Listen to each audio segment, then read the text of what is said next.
नमस्कार दोस्तों, आज का अपना टॉपिक है भारत का नियंत्रक एवं महालेखा परीक्षक, controller and auditor general, CAG.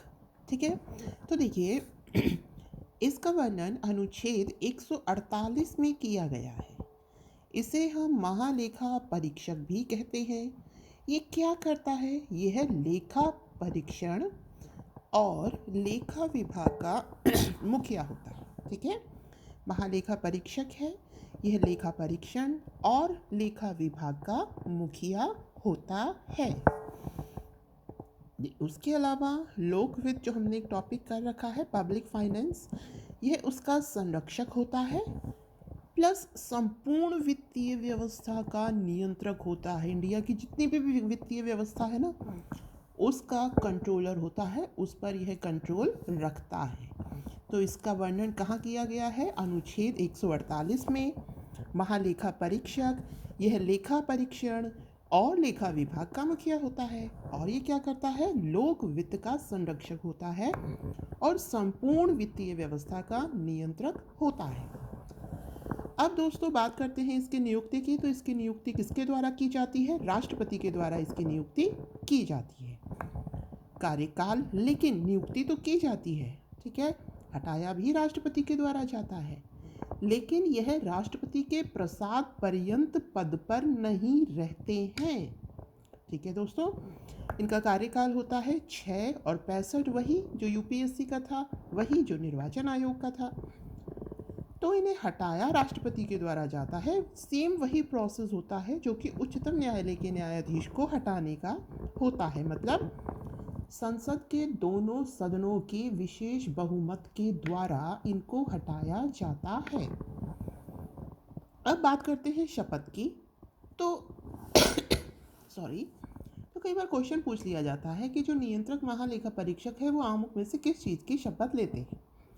तो जरा इस पर भी एक नज़र मार लेते हैं। तो देखिए दोस्तों, सबसे पहली, क्योंकि यह एक संवैधानिक पोस्ट है, ठीक है, संविधान के अनुच्छेद में इसका वर्णन है, तो सबसे पहली बात तो ये संविधान के प्रति श्रद्धा और निष्ठा की शपथ लेते हैं, भारत की एकता अखंडता बनाए रखने की, अपने पद के कर्तव्यों का पक्षपातपूर्ण पालन करने की शपथ लेते हैं, और विधियों की मर्यादा रखने की शपथ लेते हैं। किस किस की लेते हैं? संविधान के प्रति श्रद्धा निष्ठा, संविधान की बात आ गई तो यही विधियों की मर्यादा की भी बात कर लेते हैं, भारत की एकता अखंडता बनाए रखने की, अपने पद के जो कर्तव्य हैं उनका पक्षपातपूर्ण पालन करने की। अब बात करते हैं कि वेतन भत्ते।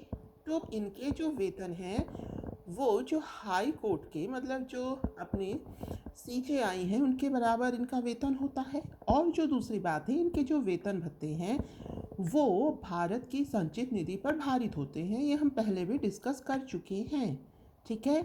और संसद द्वारा निर्धारित वेतन भत्ते इन्हें मिलते हैं, ये हम बता ही चुके हैं, उच्चतम न्यायालय के न्यायाधीश के बराबर। चलिए अब बात करते हैं अनुच्छेद 151 की। यह क्या कहता है?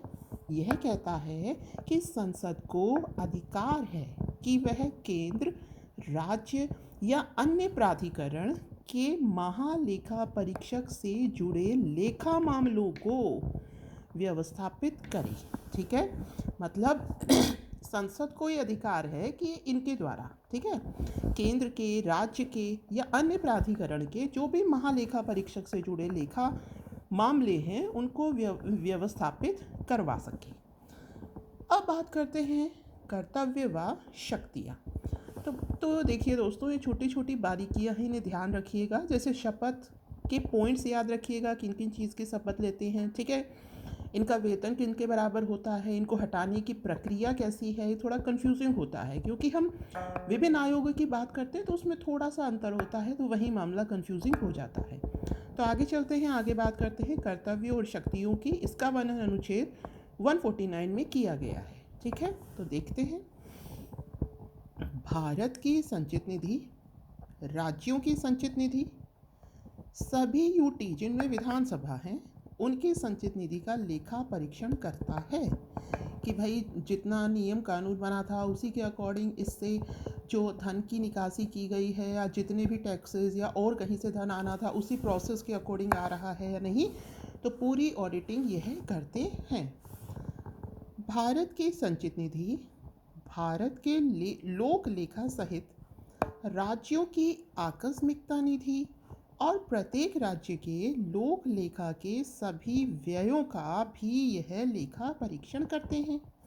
मतलब भारत की संचित निधि और भारत के लोक लेखा का तो करते ही हैं, उसके अलावा राज्यों की आकस्मिकता निधि और प्रत्येक राज्य के लोक लेखा के भी जो सभी व्यय हैं उनका भी लेखा परीक्षक यह करते हैं, उनकी भी ऑडिटिंग ये करते हैं। ठीक है दोस्तों, किसी कर की शुद्ध आगमों का निर्धारण यह करते हैं, मतलब जो भी टैक्स लगाया गया है उससे कितनी प्राप्तियां हो रही हैं उसकी भी ऑडिटिंग ये करते हैं। लोक लेखा समिति के गाइड, मित्र, मार्गदर्शक के रूप में यह कार्य करते हैं।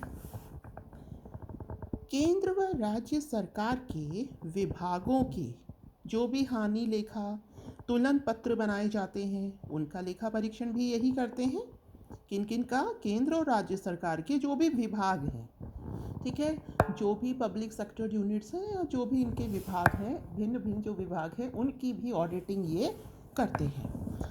राष्ट्रपति को केंद्र व राज्यों की लेखाओं हेतु सलाह भी देते हैं, ठीक है, कि ये जो लेखाएं की जा रही हैं किस प्रकार से की जाती हैं, इस अकॉर्डिंग ये इनको राष्ट्रपति को सलाह भी देती हैं।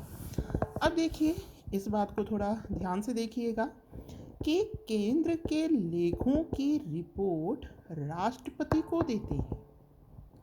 केंद्र के लेखों की रिपोर्ट तो ये किन्हें देते हैं? राष्ट्रपति को, और राष्ट्रपति इन्हें संसद के पटल पे रखवाते हैं। ये कहाँ कहा गया है? अनुच्छेद 151 में वर्णित है। इसी प्रकार ये राज्य के लेखों की रिपोर्ट दोस्तों राज्यपाल को देते हैं और राज्यपाल इन्हें कहाँ रखवाते हैं? विधानमंडल के पटल पे। ये भी 151 में वर्णित है। अब बात ये आती है कि ये जो राष्ट्रपति को जो रिपोर्ट देते हैं उसमें क्या क्या होता है, मतलब किन किन चीज़ों की ये रिपोर्ट राष्ट्रपति को देते हैं। तो अब हम उसकी बात करते हैं। तो देखिए, ये विनियोग लेखाओं पर अपनी रिपोर्ट पेश करते हैं राष्ट्रपति को। उसके अलावा वित्त लेखाओं पर रिपोर्ट देते हैं। उसके अलावा जो सरकारी उपक्रम है उस पर रिपोर्ट भी किसको देते हैं? राष्ट्रपति को। ठीक है दोस्तों, अब है औचित्य लेखा परीक्षण। औचित्य लेखा परीक्षण क्या है? ये भी ये करते हैं। ये क्या है? सरकारी व्यय की तर्क संगतता, निष्ठा और मितव्ययता, मतलब जो भी सरकारी व्यय है उसका औचित्य क्या है, वो कितना तर्क संगत है, क्या निष्ठा है उसके रिगार्डिंग, मतलब जो व्यय हो रहा है उसके रिगार्डिंग सरकार की क्या निष्ठा है, और मितव्ययता तो नहीं ना है, मतलब औचित्य परीक्षण भी यह करते हैं। तो ये भारत के नियंत्रक और महालेखा परीक्षक के बारे में हमने देखा, एक बार रिवाइज कर लेते हैं।